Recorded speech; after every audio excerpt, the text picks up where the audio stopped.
2, 1. Good afternoon, everybody.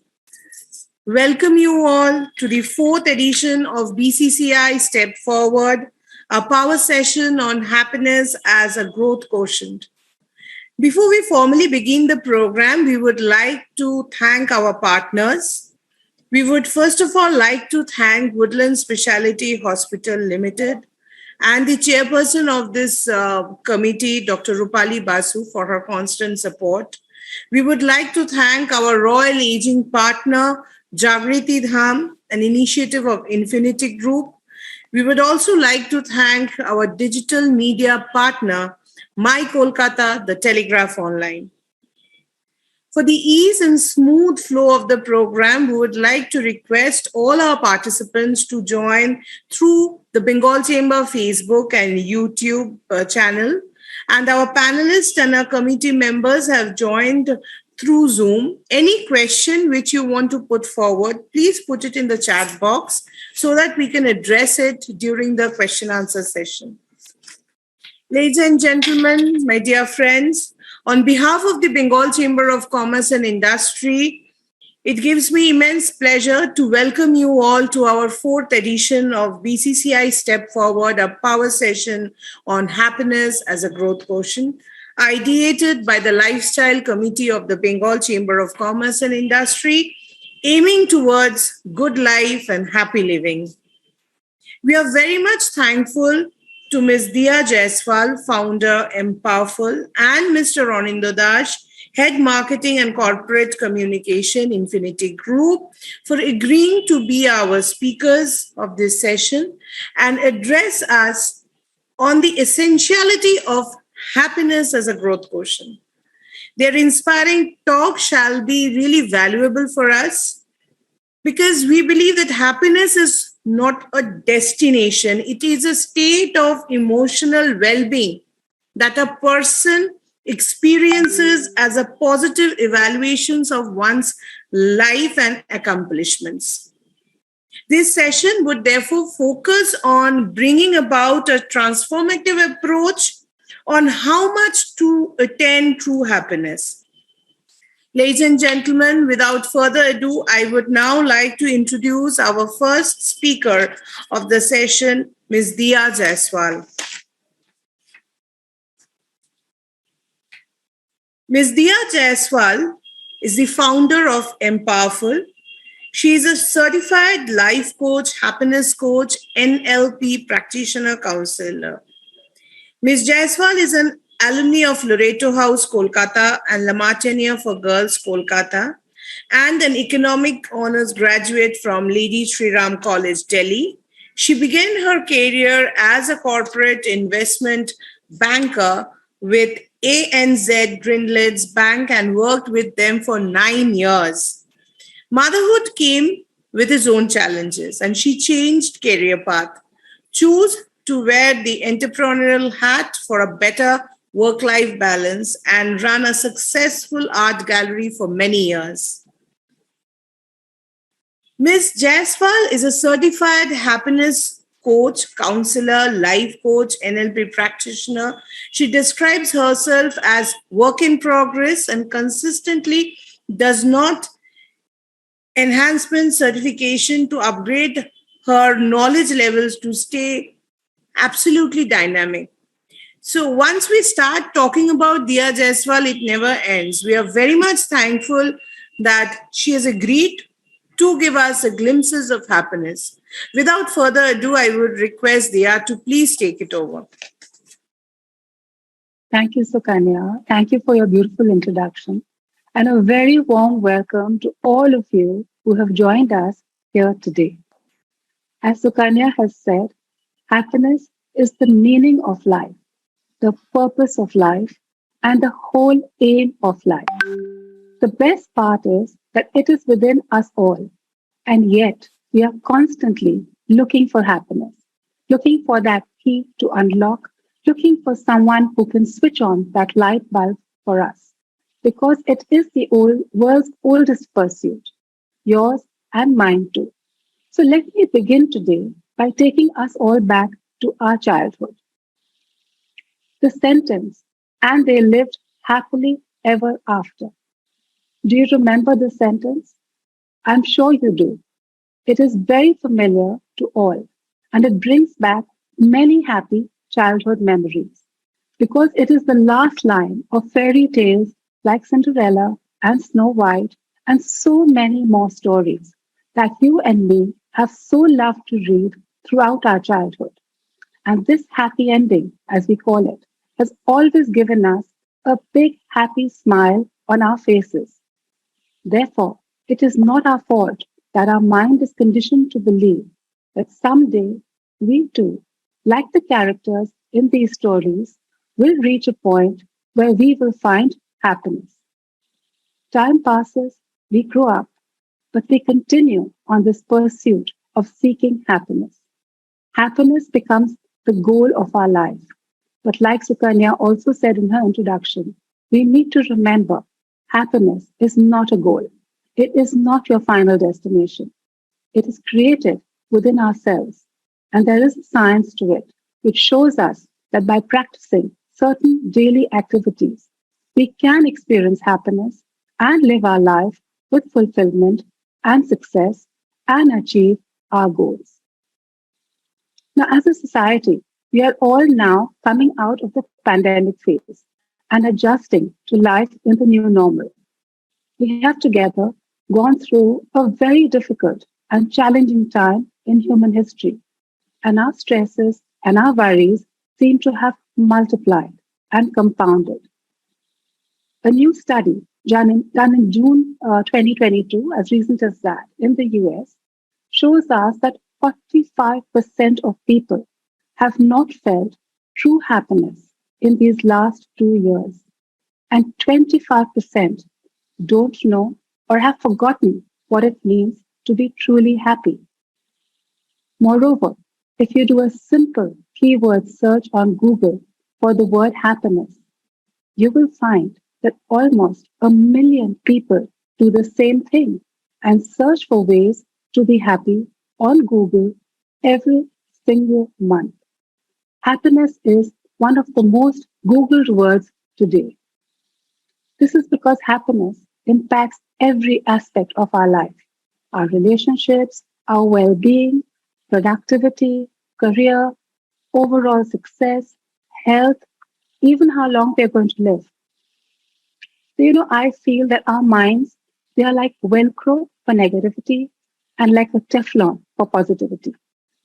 Let me repeat that. Our minds are like Velcro for negativity and like Teflon for positivity. I'm going to explain this with an example. So, if you're at an event or a social get together and you meet and you interact with a whole bunch of people that you know, and you hear five good things about yourself and one negative thing, chances are when you go out of that room and you go home, you will remember and think of only that one negative comment. Am I right? This is quite normal, and we all tend to do this because we have an emotional tendency where the negatives tend to leave a stronger mark than the positives in our mind. Now, today we all know how important it is to follow a physical fitness regimen, and we go to the gym or we do some kind of daily exercise to stay fit and physically healthy. We also know the importance of our stomach health, so we make conscious, healthy food choices. We eat green, and our mornings often begin with the green smoothie. And many of us are becoming vegan now. That's the new mantra, right? But the most important thing that we need to manage and nurture is our emotional health. And there are simple daily practices and exercises that we can do to train and cleanse our mind to stay emotionally healthy. And I call this the happiness gym workout, where you have a disciplined approach and you do daily exercises to strengthen your happiness muscles. Today's psychology is no longer inside a black box, and conversations on mental health are no longer the elephant in the room. There is a definite shift in the approach to mental health. And today, it's okay to say that you are going to see your therapist, your life coach, or your happiness coach. And workshops and sessions like this are definitely the way forward. Now, as a happiness coach, I'm always asked, Dia, are you going to make me more happy? And I have a very simple answer: no. Now, please don't put off your computers or leave this meeting. But the honest truth is that I cannot make you happy. And not because I don't want to, but never believe anyone who says that they can make you happy. Because the only person who can make you happy or unhappy is you. So we need to stop outsourcing our happiness and unhappiness to people and to circumstances. We need to stop blaming others for our unhappiness. Because as long as we make our unhappiness or happiness the job of other people and events, it will always remain unstable. Think of yourself like a television screen. So, how does a television screen get controlled? With a remote, right? So, don't give that remote control to any person other than you. Always keep your remote with yourself. So, when we were growing up earlier, we were told and we believed that success brings us happiness. If we work really hard, we will get what we want, make a lot of money, and be really happy. However, today we now know that it is actually the other way around. If you want to be successful, you have to work on being happy. In fact, it is the key ingredient for your success. Studies have shown us that there is a 13% increase in productivity when you are happy. Because when you work better, you're more social, you're more connected, and you're more resilient. So, for all of us at the workspace, and we spend one third of our time at work, which in numbers is approximately 90,000 hours per lifetime. Do let that statistic sink in. It's a lot of work hours, right? So, happiness should definitely be our priority. But it wasn't too long ago that being happy at work wasn't a big deal at all. Work was just a four-letter word after all. And if you didn't like your job, you did it all the same and you found your happiness outside the office. But we now live in different times. We now know and understand that there is a direct link between happiness and productivity. And let me give you some more statistics. Like I said, happy employees are 13% more productive. They also commit twice as much time to their tasks. Happy employees have a 65% more energy than the unhappy employees. Companies with happy employees outperform their competitors by 20%. Happy sales employees drive 37% more sales. Happy employees take 10 times fewer sick days and stay in their jobs 4 times longer than unhappy employees. So, therefore, employee happiness counts for a lot.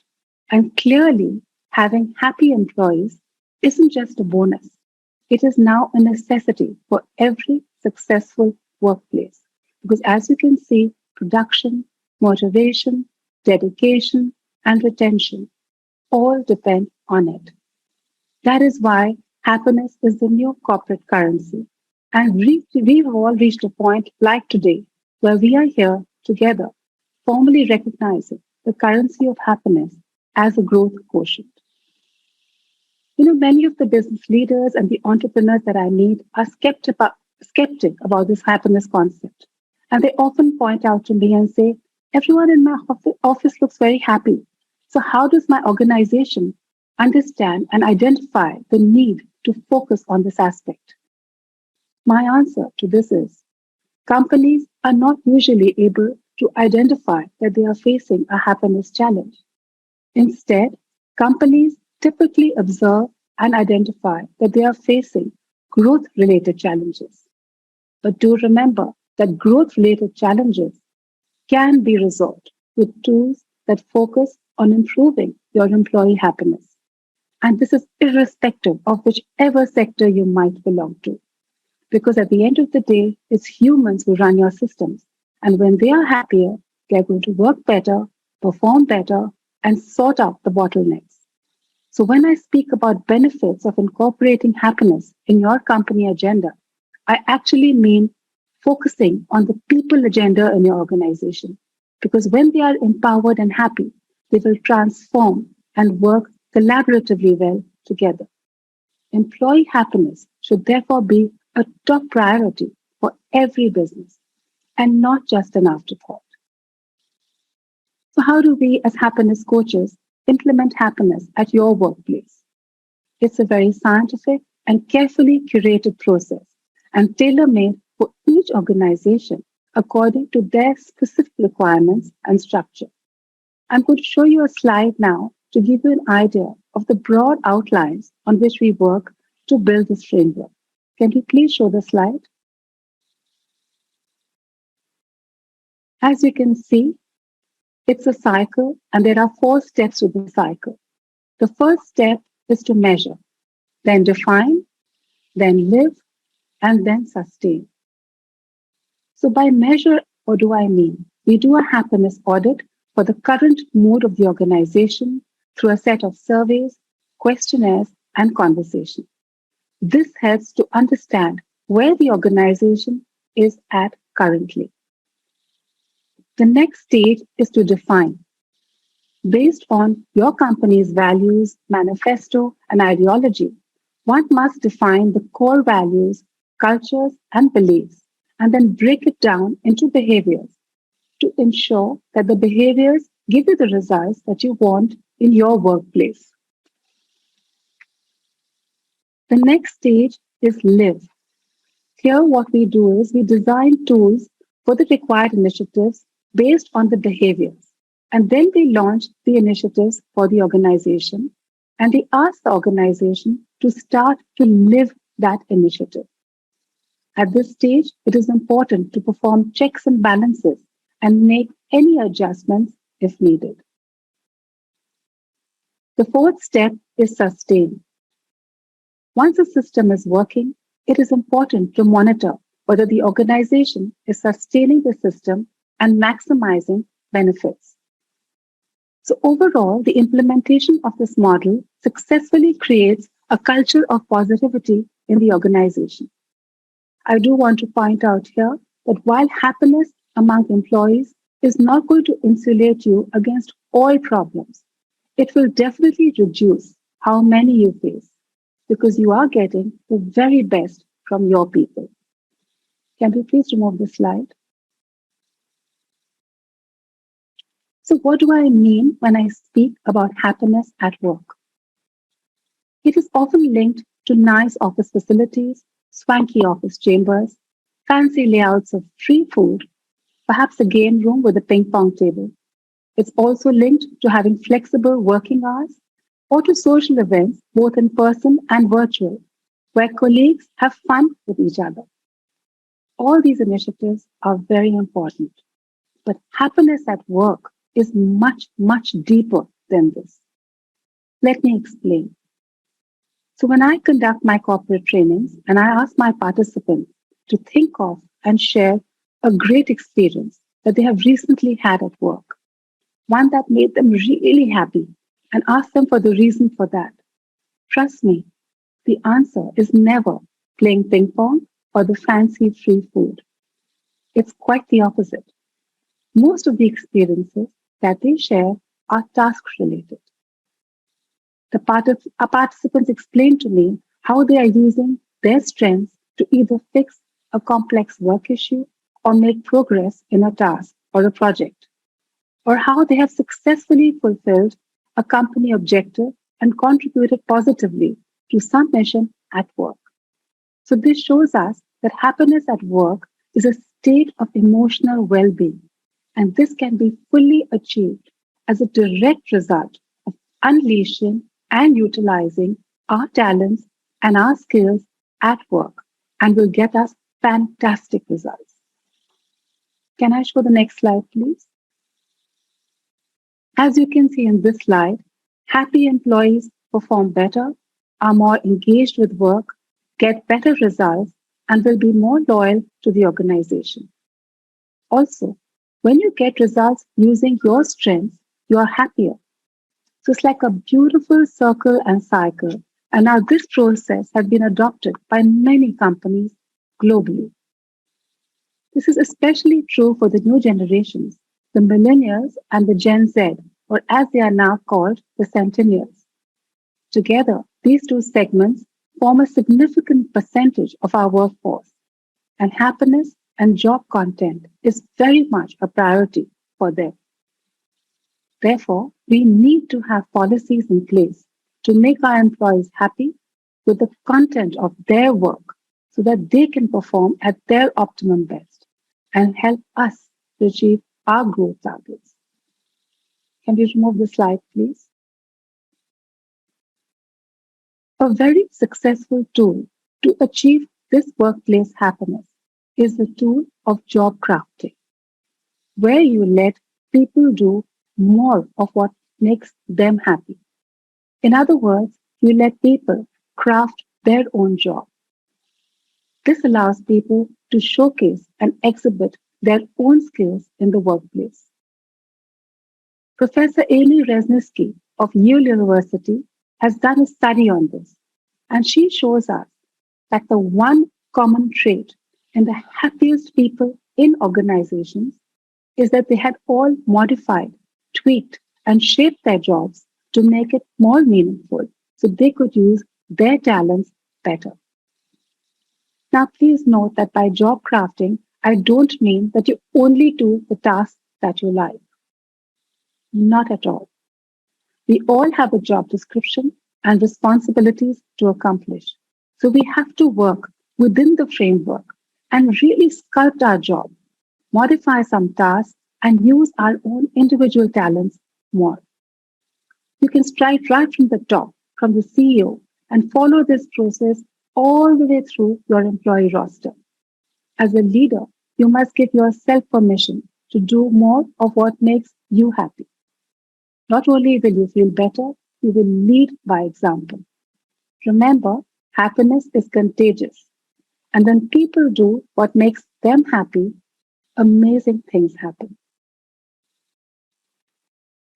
Now, statistics show us that 70% of our waking hours are spent at work.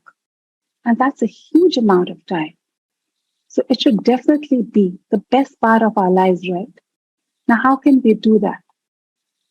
Harvard professors Ed Diner and Martin Seligman did a very detailed study on what makes people truly happy.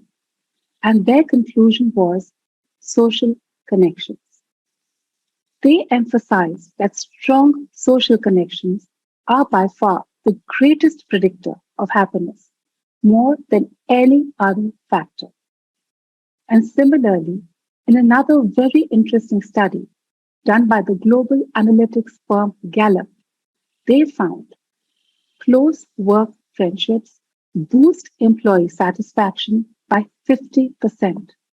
And people with a best friend at work are 7 times more likely to be fully engaged at their work. Now, earlier, we used to believe that we should keep our work life and our home life separate, and friends at work was really not a thing. Today, this data has made us all realize that we need to change this way of thinking and functioning. Today, it is important to encourage employees to feel for each other like family, to become close to each other. And we need to break the taboo that you shouldn't have friends at work or you don't have to have relationships at work. Earlier, it was not encouraged to have your partner or your spouse in the same company. I know it was very much true when I used to work in the bank. But this reality has now changed in many companies.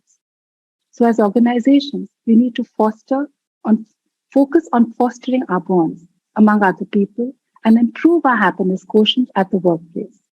Now, there are many tools for us to achieve this, and I'm going to share a few.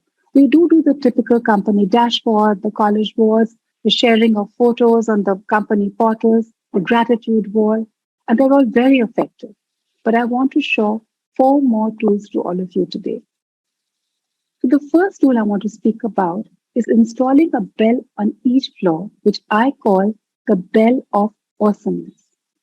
When someone on a floor reaches a sales or a marketing target, we should celebrate that by ringing a bell on the floor.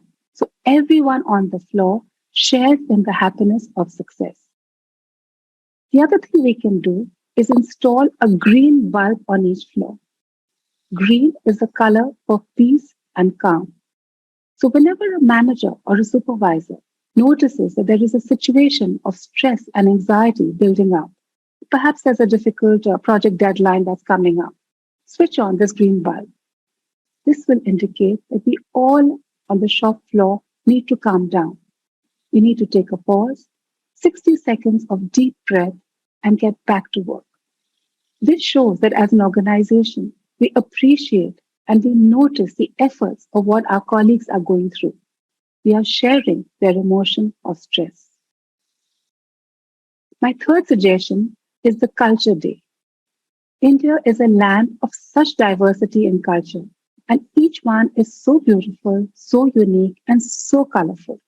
So each organization has people from so many different cultures. So perhaps once a month, you can have a culture day and celebrate a different culture.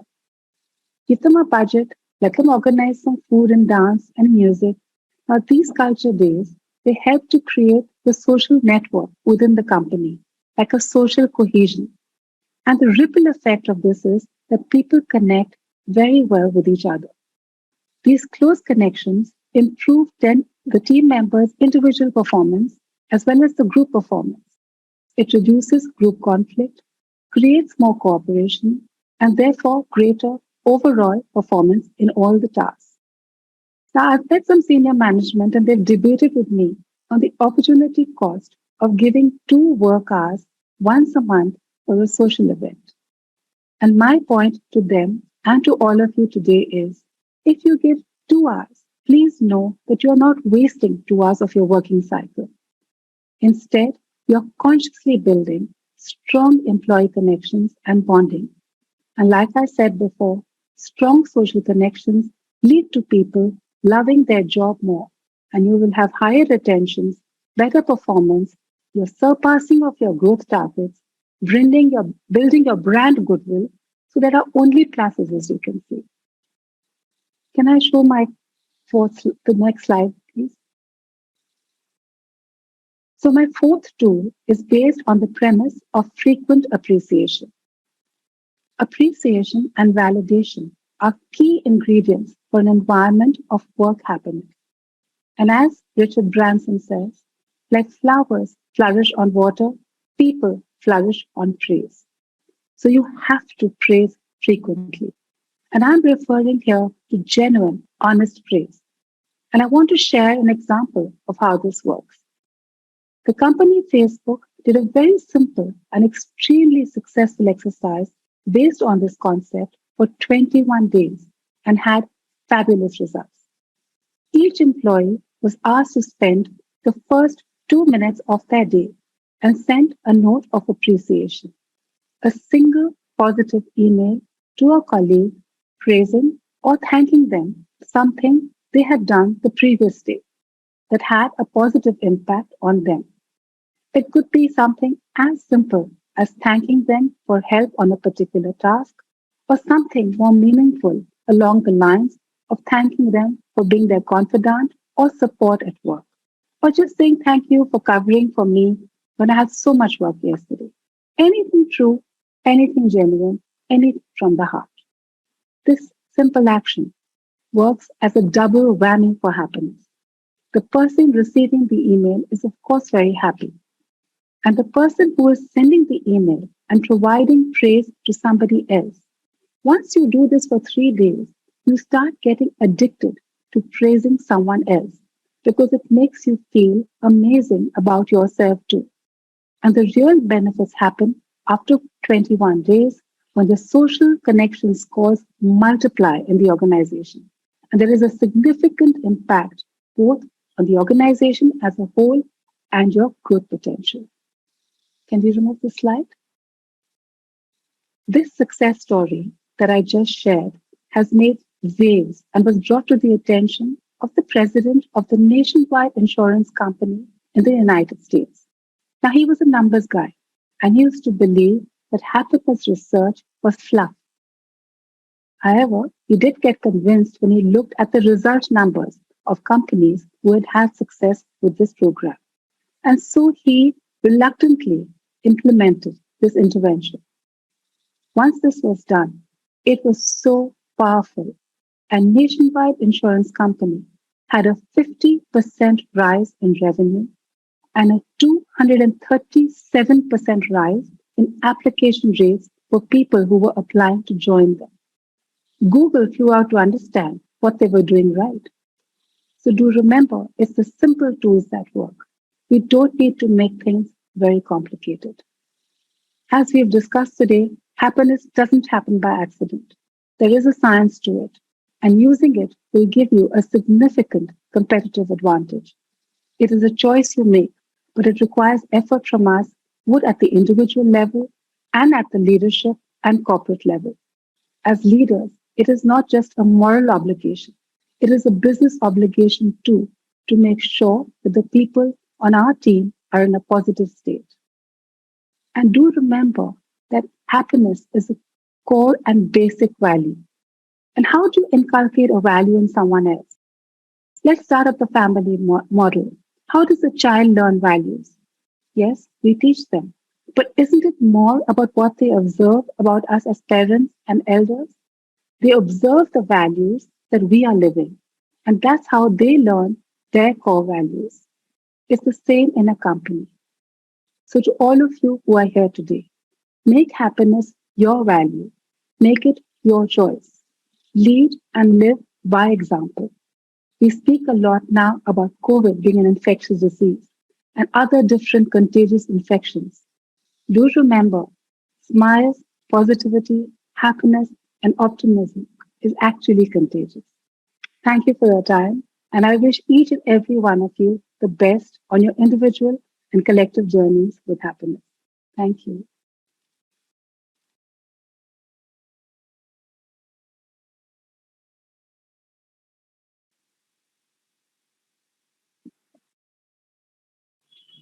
Can you hear me now? Yeah. You're on mute. Am I audible now? Sorry for the inconvenience. Thank you, Dia. That was really fantastic. Moving on, we learned a lot of things from her presentation and the way she narrated about how a corporate happiness can be symbolized and can be brought upon so that our people who are working day and night can be part of this entire happiness gamut gives a lot of learning. And we as people who are part of corporate, who are working with teams, we really get motivated when we hear such inspirational dialogues and also some tips which she offered. We are very much thankful to Dia for such a wonderful and informative session. Thank you so much. Moving on, I would now go to Mr. Onindo Dash. He is the head marketing and corporate communication Infinity Group. Mr. Das is an ecosystem enabler. He's playing an important role in bringing new companies to Salt Lake Sector 5, and we all have been a witness to that.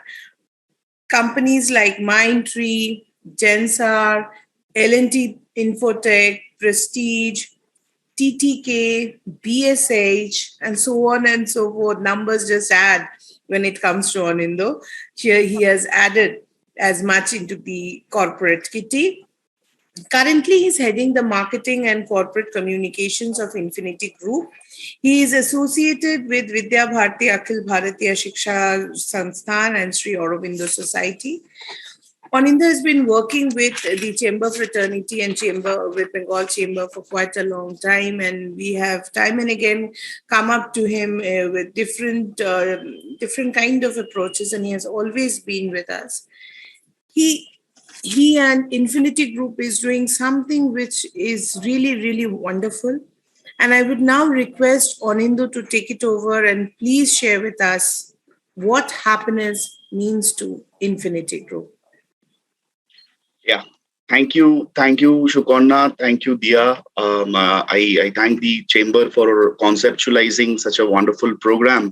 And Dia has so wonderfully articulated about the concept of happiness in the workplace. She has given her perspective.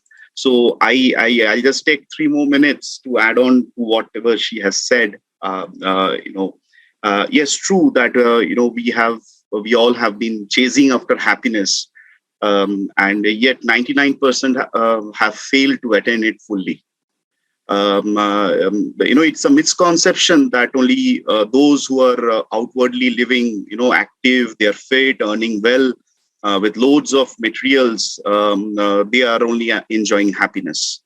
If you analyze it, the entire concept of happiness, has been misinterpreted, and the main reason being, what I feel, a lot of weightage has been given to the mind, and not to the heart. That's the one of the basic issue. Our originality, if we see, it has always been freedom, and one of its aspect of this freedom is happiness. And because we are somehow separated from our originality, we are always seeking for happiness. Now, how we got separated from the originality, can be a separate topic of discussion. But one of the reasons for our happiness to go away is because it got clouded with a lot of ego and its aspects. If you see, desires, greed, fear, attachments, all those are aspects of the ego. And but the question is, like, then how all of this has come to us. That's a question, that how it is coming to us and affecting us. One basic way of understanding is all these are coming from outside as hidden, invisible forces. The people we mix with, the environment we live in, all this matters.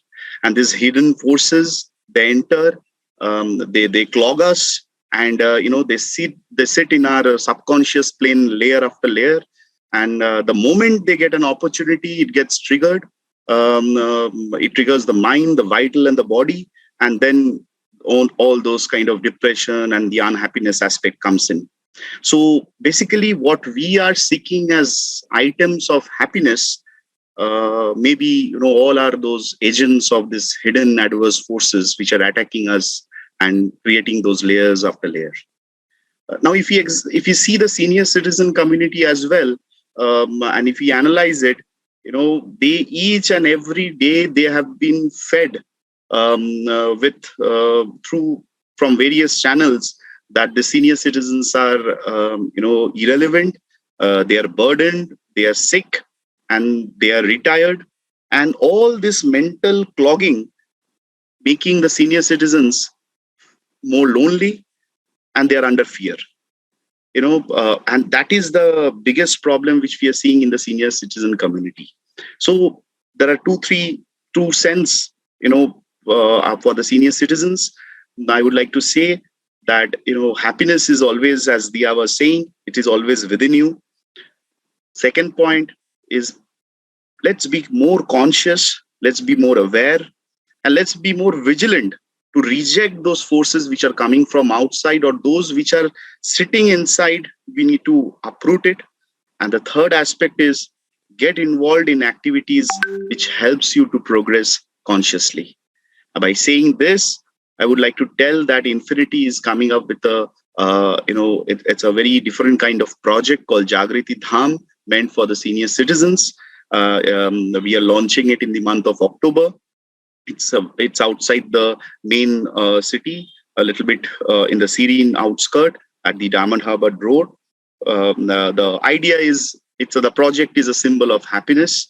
The senior citizens who wants to have a second kind of a life with a purpose. This is a kind of environment which we are focusing on, and we are telling everybody to come in. Please join us. Bengal Chamber has also partnered with us, And we are planning for a tour soon. I think post Pujo we will do that, and I invite you all to come and experience this concept of royal aging at Jagriti Dham.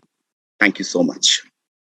Thank you, Anindo. And we as a chamber, we always feel and we always go by the thinking that we should respect what we have and we should respect our elders, as we all know that this generation is working very fast. Life is moving very fast. And in this process, we should not make our seniors feel left out. Their happiness is something which is very important to us, because if your parents are not happy, you are not happy. And if you are not happy, you're not becoming a productive individual. So it is a complete circle which is affecting their lives directly. So, as a chamber, we support this initiative, and the chamber has been working on the mental health of senior citizens for quite a long. We have our mission to be part of the senior citizen group, because without them, we won't have survived till now. So, as a chamber, we support Jagriti Dham, of course, and as we have planned in the future, we will be taking up initiatives along with Jagriti Dham, where we feel that we get the opportunity to work with the senior citizens of India, and we can contribute something to them. With this, I would now like to directly come up to the question answer session. We have been getting questions from our audience. First of all, I would like to ask Ms. Dia that you spoke about a happiness gym, working the happiness muscle. Can you share one or two tips for this? Yeah. So, I really believe that, just like we use the word gym for fitness, we have to use the same word for our mind, so that we remind ourselves that we need to keep that muscle active. And there are many things that you can do, and that's what I do in my trainings. But I'm going to give you two very simple tips right now. The one thing is, we spend a lot of time on social media. All of us. We wake up in the morning, we check our phone, we check our Instagram, we check Facebook. And then throughout the day, we keep doing that, subconsciously, whether we're in the car, in between meetings. So I want to tell you, what are we looking at when we look at Facebook and Instagram and social media? We're actually looking at digitally enhanced images of the people that we are wanting to know more about. Those are really not real photos, right? Every photograph has gone through a filter. So when we look at these images, we think we're feeling happy. We think that we're looking at them and sharing and being a part of the happiness. But actually, if you go onto Google and you write, Instagram makes me or Facebook makes me, you're not going to get the answer happy. Instead, Google itself will tell you that these activities, they make us sad, frustrated, upset, depressed, even jealous. You can check this out on your own on Google. So actually what we're doing is just draining our unhappiness by spending so much time on social media. Now we do need to be aware of what's happening in the world, but we must know the effect it's having on us. So we must monitor what we're doing. The other thing I want to suggest is, doing a random act of kindness every single day. Now, when I say random act, I'm not talking about making huge donations, etc. Please do that if you want to. But I'm talking about really small, simple acts of kindness. Just maybe holding the door open if you see somebody. Ananda spoke about the elderly. Just paying a little more attention without making it look like an effort. Maybe making a phone call to somebody, one of your relatives, going and giving them a visit. Just, distributing to somebody you see on the road, maybe some sweets, some biscuits, a bottle of water. Just saying something really nice to somebody, a really nice compliment, which is genuine. What happens is, like I said, happiness is contagious and kindness is directly proportional to happiness. So the kinder you are as a person, you're making the person happy because you're saying something nice or doing something nice for them. You're also doing the same for yourself. So what I tell my clients is, Every single day on your phone in the notes section, just write down that one simple activity that you did on that day. Just one line, because nobody writes gratitude journals anymore. It's very cumbersome. So just on your phone in your notes section. On a Monday morning, when you're driving to work or before you're starting work, because now it's a lot of digital work, just go through your notes and read in the last 7 days the nice things and the acts of kindness you have done. There is no question of Monday morning blues because you are going to feel so good about yourself. That's your happiness mantra for the rest of your week. So it's very simple, but these are the things that work always. Thank you so much. I would also like to know from you that what is the one tip that you would suggest we can use when we are having a very bad day? Yeah, that's a great question, Sukanya, because I think we all go through that. Even me as a happiness coach, so people ask me, are you always happy now because you're a happiness coach? And not at all. And I'm sure Ananda will agree with me. We all have our moments, right? So what I tell people to do is to maintain a brag book. Now, a brag book only for yourself. I'm not talking about blowing your trumpet in a public forum. Have your own brag book for yourself. And again, I say use the notes section on your phone and make a note every time you have an achievement, you hear something nice about yourself, you reach a milestone. Document all these moments and these instances on your phone in your notes section. Whenever you're feeling a little low, go through them. It becomes like your power bank. It's like a life raft for you. Because when you read the good things about yourself, you feel validated. You realize that you are actually very nice, you're very good, you're very powerful, you're very strong, and that moment will pass by. Absolutely, absolutely well noted and very well said. True. The last question, which I would now, for the time being, would like to ask you is how do you deal with a difficult boss or a difficult colleague? Ananda, would you like to take that? You know, for earlier when we started the career, this was a very difficult part. But now, over the time, one thing what I implement and I have understood that there's nothing called a boss. The only supreme boss is above us. And as long as we know that nothing we are doing, everything is been done through us, everybody is good.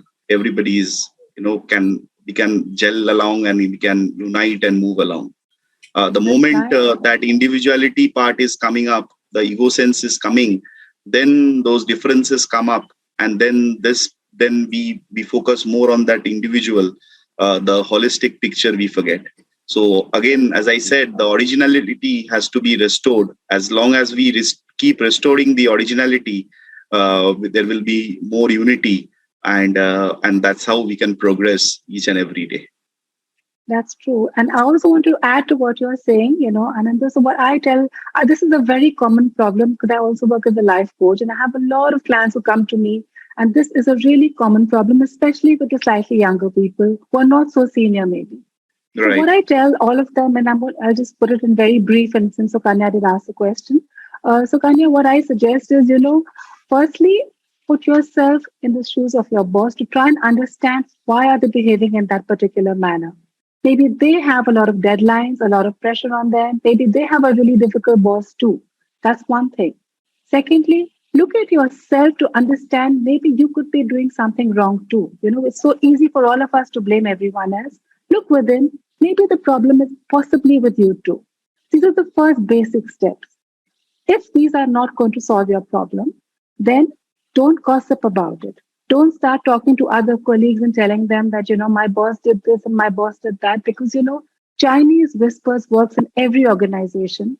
That story is going to reach your boss and in such a distorted fashion that it's only going to make a relationship worse. Instead, possibly ask your boss through his secretary or even directly send him an email, ask for 15 minutes and say, I have a problem at work which I want to talk to you about.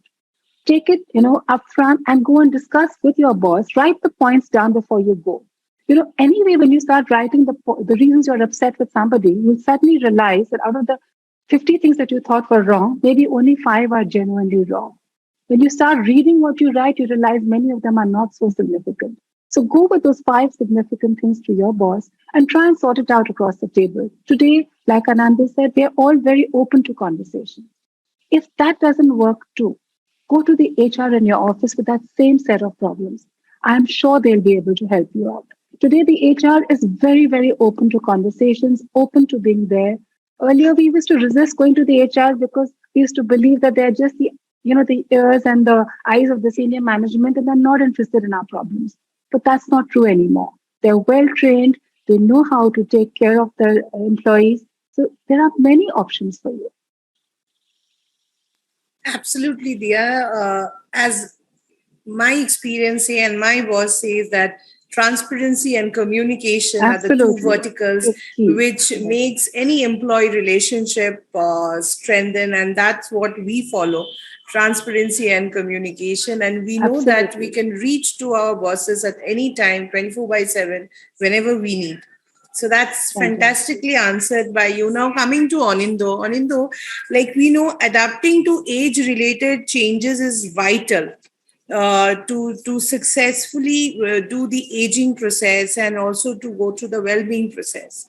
So when we are talking about happiness in senior citizens, happiness for us all, we would like to know from you the focus or the abilities of royal aging which you have thought of, or in other way, the what we wanted to ask from you: aging has its challenges.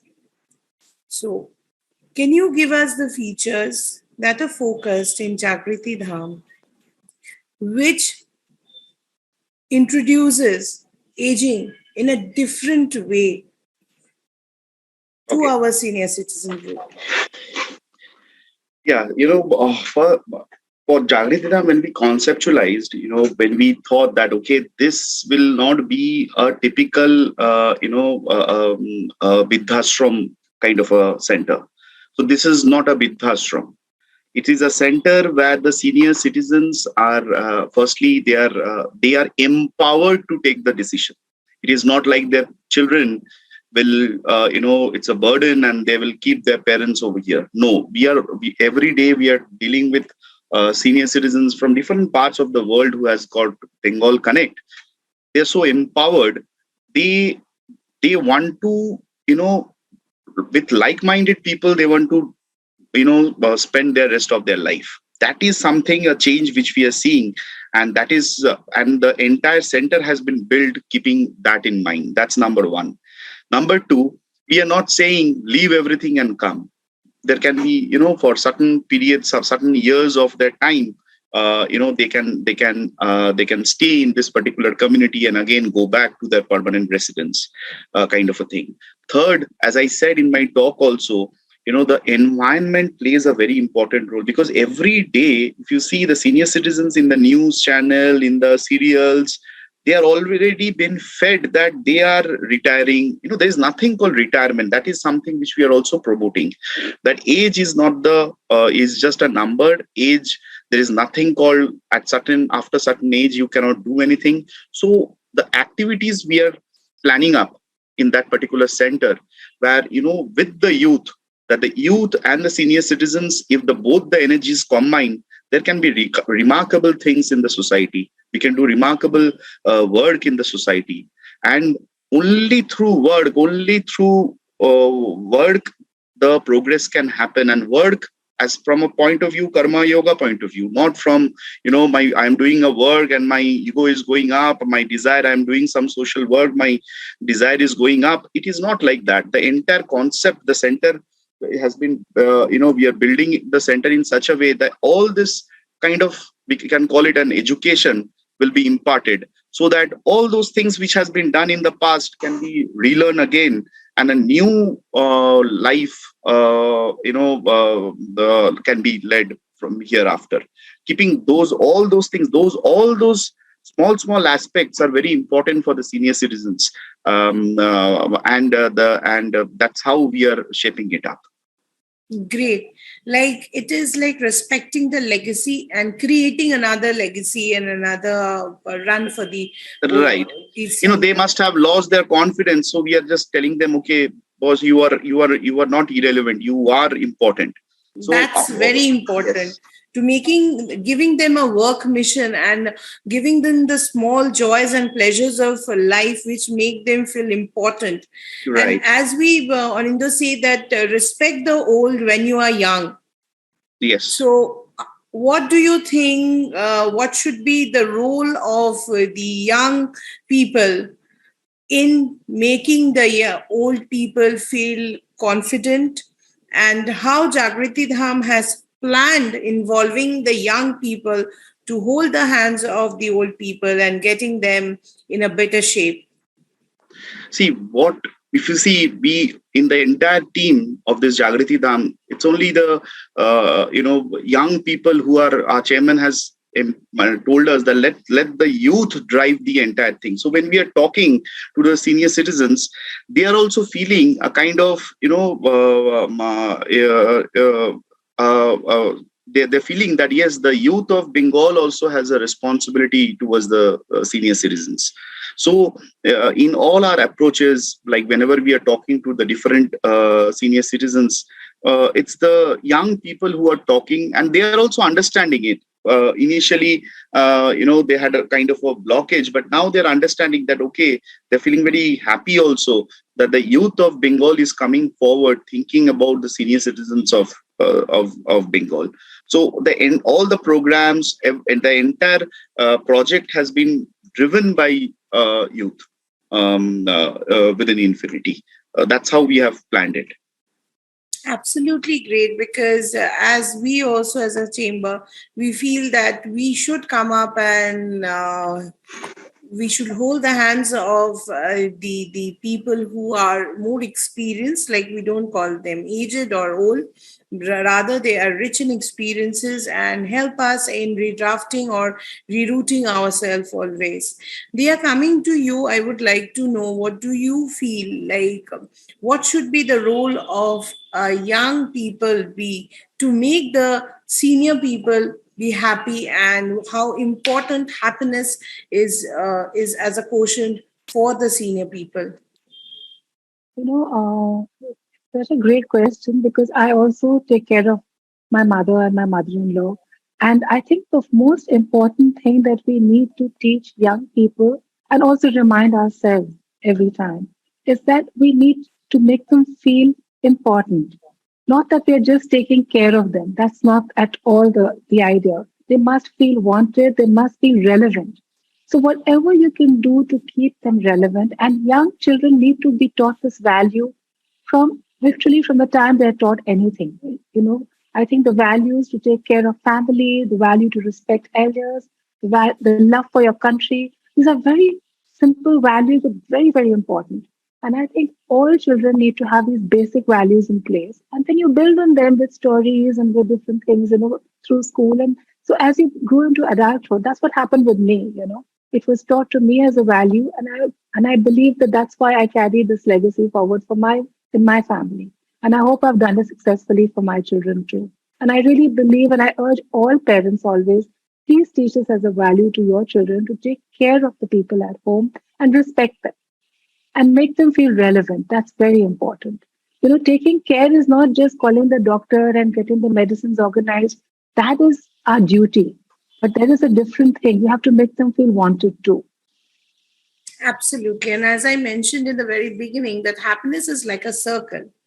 If any one end of the circle gets detached, you won't get the complete result. Absolutely. So, Absolutely. when we talk about happiness for corporates, when we talk about growth of corporates, it cannot be complete without this entire circle of respecting each Absolutely. other, respecting our seniors, their experiences, and stretching our hand forward towards them when they need us. And we have to do it at our young age. We don't say, India is a kind of a society where we don't promote old age homes in that way, but senior care living properties are, or senior care living assistance is very much required in today's life, because the young generation nowadays are completely busy running after their own career, settling their own lives. So sometimes our senior people, they feel left out. And that's where we all have to come together, hold their hands, and assure them, as Onindo said, that you are important, you are valuable to us. That gives us happiness. It's a So, fantastic thing, Ananda, what you've just spoken about, what you're doing. In fact, I'm going to book my room there for my future. It sounds amazing. We will plan a good program over there with Yeah, Dia yeah. very soon after So puja. I was talking about booking my accommodation there Oh, okay, okay. for my senior living because it sounds so nice.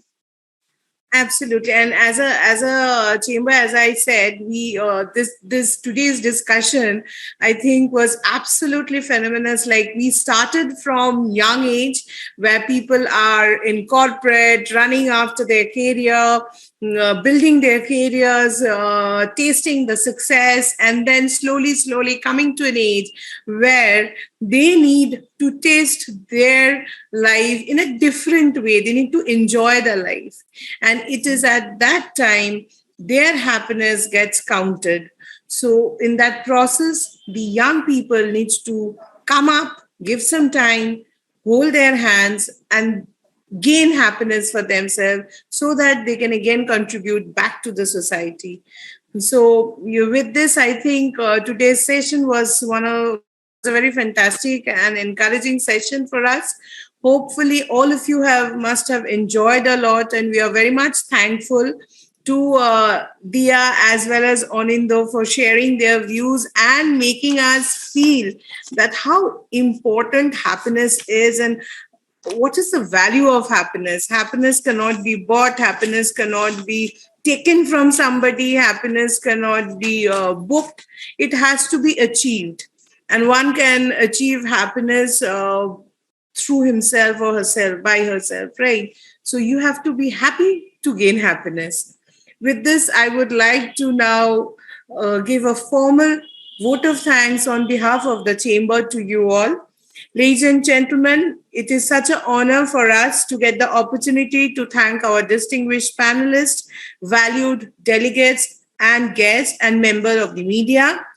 I extend my gratitude to Ms. Dia Jaiswal, founder, Empowerful, and Mr. Onindo Dash, head marketing and corporate communications, Infinity Group, to take out time from their busy schedule to grace the occasion. Thank you for inspiring and encouraging us with your words on this special day. As discussed, it is quite imperative to state that happiness is more than a good feeling or a yellow smiley face. It's the feeling of truly enjoying your life and the desire to make the very best of it. Happiness is the secret sauce that can help us to do our best. When our lives are rich with positive emotions, great relationships strengthens us to practice and sense the purpose of life. We are ready to accomplish things. That is how setting and achieving goals gives us something to put our energy into. Let us see how we make a difference with the small word happiness. I must thank Lifestyle Committee of the Bengal Chamber for taking this initiative forward. I would also like to thank all our partners who have been there with us in organizing such a fantastic session.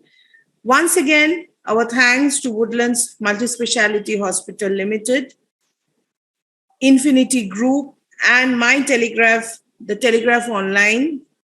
Sorry, I beg your pardon, My Kolkata, the Telegraph Online, for joining us. Last but not at all the least, with the constant support from the partners and participants, we promise to bring before you more such programs. And on behalf of the Chamber, it is always a pleasure to bring to you all such kind of session which inspires us to achieve more.